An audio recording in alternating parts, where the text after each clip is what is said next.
Congress ఎమ్మెల్సీకి current కష్టాలు. అసలు ఈ రాష్ట్రంలో కరెంటు కష్టాలే లేవు. సో ఎప్పుడు చూసినా కరెంటే వస్తుందని చెప్పి గొప్ప గొప్పోళ్ళు కొన్ని ట్రోల్స్ చేస్తాయి, కొన్ని సోషల్ మీడియా ట్రోల్స్ చేస్తాయి. ఓ నిమిషం కరెంటు పోతే నష్టమైందా, 2 నిమిషాలు పోతే కరెంటు కష్టమైందా అని మాట్లాడతారు కొంతమంది. అరే బాబు, కరెంటు పోవడం ఇంపార్టెంట్. కరెంటు పోయింది, ఎవరికి పోయింది? మేము ప్రజలు, సామాన్య ప్రజలు చెప్తే 2 నిమిషాలు పోయింది అంటారు కదా. ఇగో మీ ఎమ్మెల్సీ, మీ అధికార పార్టీలో ఎమ్మెల్సీ ఫోన్ చేసుకొని చెప్పుకునే దౌర్భాగ్య పరిస్థితి ఉంది.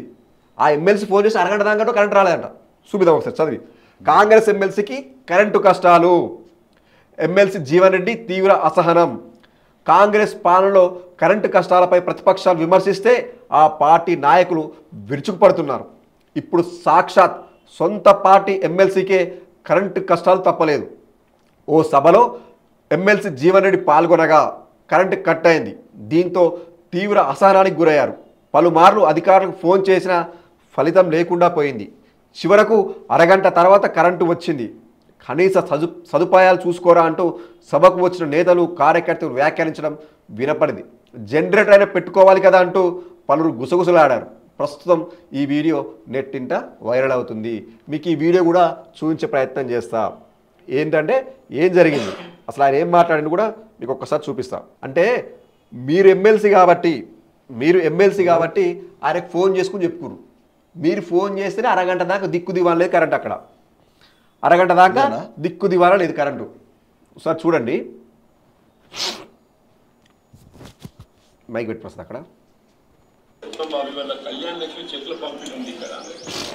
మరి కరెంట్ ఏంటి? నిజమే బాబు, ఇటువంటి అఫీషియల్ ప్రోగ్రామ్స్ ఉన్నప్పుడు మీకు ఇంటిమేషన్ ఉండాలి, మీరు చూసుకోవాలి. మీకు ఇంటిమేషన్ లేదా చెప్పాలి, మీకు ఇంటిమేషన్ ఇవ్వాలి. ఇప్పుడు రెస్టారెంట్ ఎప్పటి చెప్పట్లేదు, తొందర అయితే చేయ బాబు, ఎందుకంటే వీఆర్ వెయిటింగ్.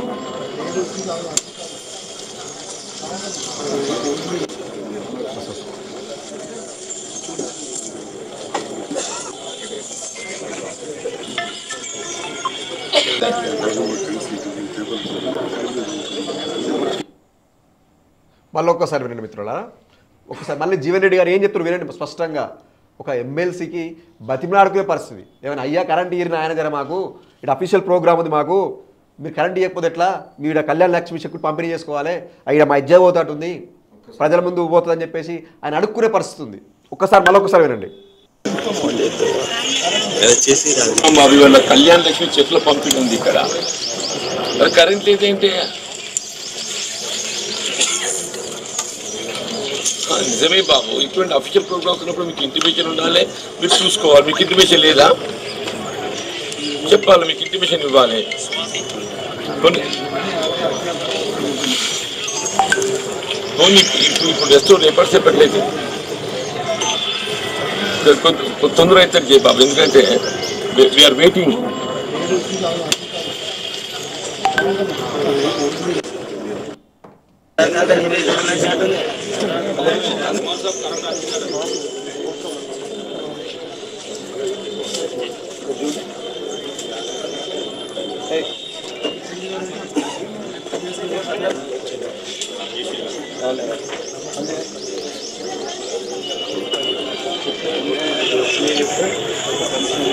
రాకపోతుంటే అట్లాంటిది పేదింటి ఆడపిల్ల పెళ్లి చేస్తే ₹1,00,000 తీసుకుంటున్న సందర్భంలో చెక్ తీసుకోవడానికి వచ్చిన మా 3,000 మందికి కాగితాలు ఇచ్చిన జగిత్యాల నియోజకవర్గంలో నేను వేదిక పైన 4,000 మర్యాద పూర్వకంగా గౌరవ విప్ గారిని. జీవన్ రెడ్డి గారు కరెంట్ రాలే, ఏం చేయాలి అర్థం కాదు, ఉబ్బరిస్తుంది. అక్కడ ఉన్న ఒక ఏదో పత్రిక ఉన్నట్టుంది, ఏదో ఆహ్వాన పత్రిక, మరి పెళ్లి పత్రిక, మరి ఆ ప్రోగ్రెస్ విసనగర్ర లెక్క ఊపుకునే పరిస్థితి వచ్చింది. మీ ఎమ్మెల్సీ, మీ అధికార పార్టీ వాళ్ళు ఫోన్ చేసినా కరెంట్ లేదు, ముందుగా చెప్పుకోవాలంట. అయ్యా కరెంట్ ఇవ్వాలి, మీకు తెలియదా ఇక్కడ ప్రోగ్రామ్, అఫీషియల్ ప్రోగ్రామ్ జరిగితే మీకు కరెంట్ ఇవ్వాలని. అంటే ఈ పరిస్థితి ఉంది రాష్ట్రంలో. ఒక ఎమ్మెల్సీ అధికారికి చెప్పుకునే కాడికి వచ్చింది. సామాన్య ప్రజలు ఓళ్ళు చెప్పుకోవాలి, ఎమ్మెల్సీ చెప్తే అరగంట దాకా కరెంట్ ఇవ్వని పరిస్థితి.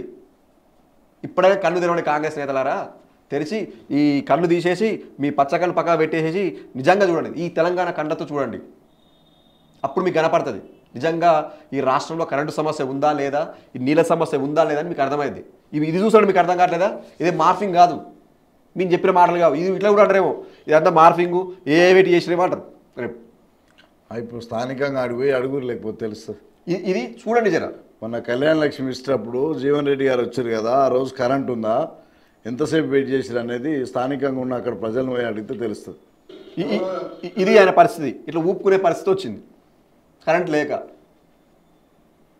అంటే వేరే వాళ్ళ పరిస్థితి ఎట్లుంటుందో ఒక్కసారి ఆలోచించండి. అందరూ ఇప్పుడు రాడా అదే పరిస్థితి కదా, పెట్టి కచ్చిపులు పెట్టి అయ్యో అయ్యో అయ్యో అదే పరిస్థితి. అంత పరిస్థితి ఒక సభలో కాదు. మరి వీళ్ళు ఒక తెలివి తక్కువ పని ఏం చేశారంటే, మన అసెంబ్లీనే మన సచివాలయంలోనే జనరేటర్ తెచ్చిపెట్టుకోరు. అసెంబ్లీలో పెట్టిరు, ఈ వార్తలు వచ్చే వాళ్ళు తీసి పడేసారు. మరి అదేదో ఈడ కూడా అన్నారంట కదా ఆల్రెడీ, ఓ జనరేటర్ పెట్టుకోవాలి కదా మనకి, ఇట్లా ఇజ్జత్ పోతే చేసుకుంటామా అని తెలియదు కదా బయటికి. జనరేటర్ పెట్టడానికి కవర్ చేసుకునేదండి. ఒకప్పుడు జనరేటర్ ఎక్కడ లేదని చెప్పేసి వార్తలు వస్తే అసెంబ్లీకి వెళ్ళి తీసి పడేసారు అన్నమాట. ఏ రకంగా అంటే వద్దిగా ఇజ్జపోతుంది, అసెంబ్లీలోనే కరెంట్ లేకపోతే ఇజ్జపోతుంది, జనరేటర్ పెడతాని చెప్పి తీసేసుకోరు. ఇది మీ పరిస్థితి. కరెంటు కష్టాలు ఒక సామాన్యులకు ఉండని మీరు నమ్మట్లేదు కదా. సాక్షాత్తు ఈ కాంగ్రెస్ పార్టీకి చెందిన, ఈ రాష్ట్ర ప్రభుత్వానికి చెందిన ఎమ్మెల్సీ జీవన్ రెడ్డి సాక్షాత్ అనుభవించుడు. కానీ మళ్ళీ వీళ్ళు ఏం చెప్తారంటే ఎంత ఒక ఫ్రాడు, మీరు చెప్పేంత అబద్ధం. ఇగో ఫ్యాక్ట్ చెక్ తెలంగాణ వాళ్ళు రాశారు ఏమంటే, రాష్ట్రంలో విద్యుత్ సరఫరా విషయమై సోషల్ మీడియాలో వస్తున్న తప్పుడు వార్తలు, వదంతులు నమ్మవద్దని ఉప ముఖ్యమంత్రి శ్రీ బట్టి విక్రమార్క ప్రజలకు విజ్ఞప్తి చేశారు.